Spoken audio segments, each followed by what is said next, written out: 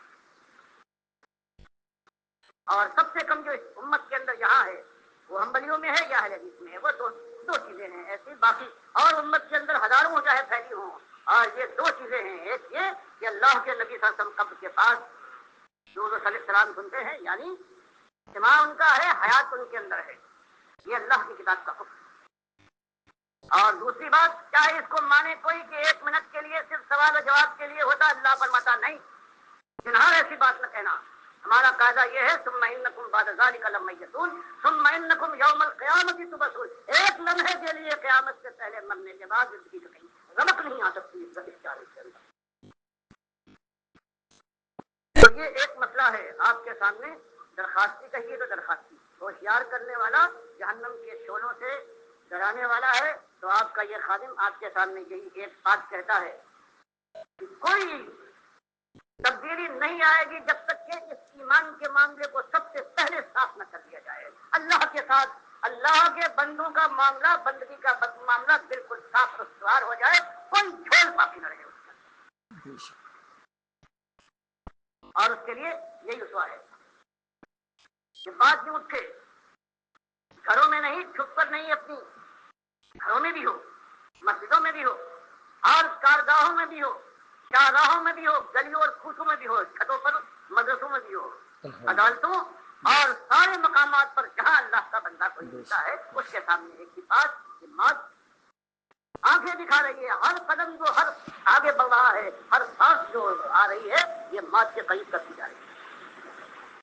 اور اس وقت دونوں باتیں جب معتبر ہوگا، جب غیر شہود بن جائے گا. قرآن اور حدیث بے حساب آیتیں بیان کرتی ہیں کہ بس اسی وقت اللہ جب دونوں ڈالے مل رہے ہوں گے، بات بالکل صاف کر دے گا دونوں کے لیے. بے ایمان سے کہا جائے گا کہ مذاق کر لی. یہ آواز ہے ڈاکٹر مسعود الدین عثمانی رحمۃ اللہ علیہ کی، اور جھنجھوڑ رہے ہیں امت مسلموں کو کہ کوئی خیر تمہارے اندر نہیں آ سکتی، کوئی تبدیلی نہیں آ سکتی جب تک تم ایمان کو بالکل خالص نہ کرو اور کوئی جول باقی نہ رہے. یہ بہت علمی بیان ہے، اور تقریباً 2010 کے اندر یہ کسی بھائی نے اپلوڈ کیا ہے انٹرنیٹ کے اوپر. دیکھیے کتنے لوگوں نے اس کو سنا ہے، لیکن آن گراؤنڈ کوئی اس دعوت کو آگے لے کر بڑھنے کے لیے تیار نہیں ہے. کیونکہ جو سونے کی جھونپڑیوں میں رہتے ہیں یا سونے کے محلات میں رہتے ہیں، وہ دوسرے کے اوپر کیسے پتھر ماریں گے؟ کیونکہ ریئیکشن ہوگا. اس ریئیکشن سے لوگ ڈرتے ہیں. اور ڈاکٹر صاحب جو اپنے پیچھے جماعت چھوڑ کے گئے تھے، وہ بھی آہستہ آہستہ 2017 کے اندر آ کر محمد حنیف نے اس جماعت کے اندر سجدہ تعظیمی کا شرک گھسا دیا، اور پھر نظم کے ڈنڈے سے زبردستی منوایا. آج ان کی عظیم اکثریت اس سجدہ تعظیمی کے شرک کے اندر مبتلا ہو گئی، جس سے منع کیا گیا تھا. اور ڈاکٹر صاحب اس کی تشریح بھی کر کے گئے تھے کہ خاندان یعقوب علیہ السلام نے شکر گزاری کا سجدہ اللہ کو کیا تھا، اور جس کا ایمان خراب ہوتا ہے، یعنی وہ مشرک ہوتا ہے، وہ اس طرح تفسیر کرتا ہے کہ پورا خاندان یوسف علیہ السلام کے سامنے سجدہ ریز ہو گیا. تو بالکل محمد حنیف کے اندر جب شرک آیا، اس کے دماغ کے اندر، اس کے بھیجے کے اندر، تو اس نے پھر اسی طرح کی تفسیر کی دعوت القرآن اور اس کی سورہ یوسف کی 100 نمبر آیت کے اندر یہ مشرکانہ تفسیر کا اس میں ٹھونس دی. تو اب یہ سمجھتے ہیں کہ ہم توحیدی ہیں، اور باقی وہ جو دوسرے ہیں وہ مشرک ہیں، وہ مسلک پرست ہیں. اور کتاب بھی لکھی گئی تھی اسلام یا مسلک پرستی، تو مسلک پرستی کا رد کیا گیا تھا. آج یہ خود مسلک پرستی کا شکار ہو گئے. یہ سارے اس کے اندر بہ گئے، خلیل الرحمن ہوں یا منور سلطان ہوں یا عبداللہ عمر درانی ہوں، اور جتنے بھی ان کے ہیں سارے کفر شرک کے اندر پھر بیٹھ گئے. ارشد ظفر ہو یا عبدالحفیظ ہو، یہ پرانے تھے. ان کے نزدیک بھی اب کوئی ایمان کی اہمیت باقی نہیں رہی ہے. نیاز اللہ ہو، کفایت اللہ فاروقی ہو، کسی کے اندر وہ ایمان کی غیرت نہیں جاگی ہے کہ جب میں اس طاغوت کے خلاف اٹھا ہوں، اس محمد حنیف کے خلاف، تو کچھ لوگوں نے ساتھ دیا ہے، اور زیادہ تر جو لوگ تھے اسی طاغوت کی پیروی میں اپنی نظریں جھکا کے اور بکریوں کی طرح اس کے پیچھے چلتے رہے، اور ابھی تک چل رہے ہیں۔ دو گروپ ان کے اندر، ایک لنڈی والا اور ایک یہ رفع عام والا، یہ تو پوری طرح شرک کے اندر مبتلا ہو کے یہ مرتد ہو گئے ہیں، اور باقی جو دوسرے ہیں جن کے اندر ابھی اس طرح کا شرک نہیں ہے لیکن ایمان کے تقاضے پورے کرنے کے لیے وہ بھی تیار نہیں ہیں، کہیں نہ کہیں تھوڑی بہت اپنی موجودگی کا اظہار کے لیے لگے ہوئے ہیں، لیکن جو ڈاکٹر صاحب کا انداز ہے وہ ان کے اندر نظر نہیں آتا ہے۔ دنیا کی طرف یہ بھی جھکتے چلے جا رہے ہیں، اور بڑے میرے قریبی جو لوگ تھے، جب میں ڈاکٹر صاحب کے ان بیانات کے اوپر تبصرہ کرتا تھا، حمایت کرتا تھا، لوگوں کو ابھارتا تھا کہ دیکھو کتنی زبردست دعوت آئی ہے، اس شمع کو بجھنے نہ دینا، اس کو آگے لے کر چلو اللہ کے بندو،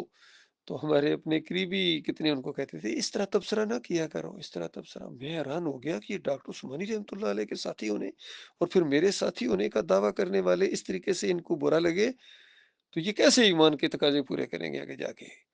تو پھر واقعی یہی ہوا، کوئی نہ کوئی بہانہ لے کے پیچھے ہٹتے چلے گئے۔ تو یہ سب معاملہ ہے جو مردوں کے ساتھ کوئی جم جانے والا نہیں ہے۔ تو اللہ کے بندو، جہاں جہاں تک یہ آواز پہنچے ڈاکٹر عثمانی رحمۃ اللہ علیہ کی، وہ اس کی طرف کان دھرے، سنجیدگی کے ساتھ، شعور کے ساتھ اپنے آپ کو بدلے۔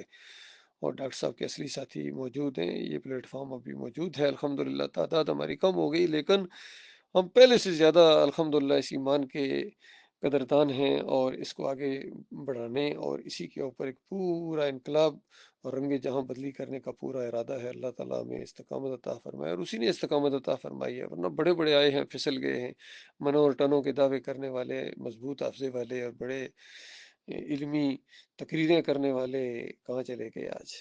اللہ تعالیٰ اس بد انجامی سے اور اس نامردی سے اپنی پناہ میں رکھے۔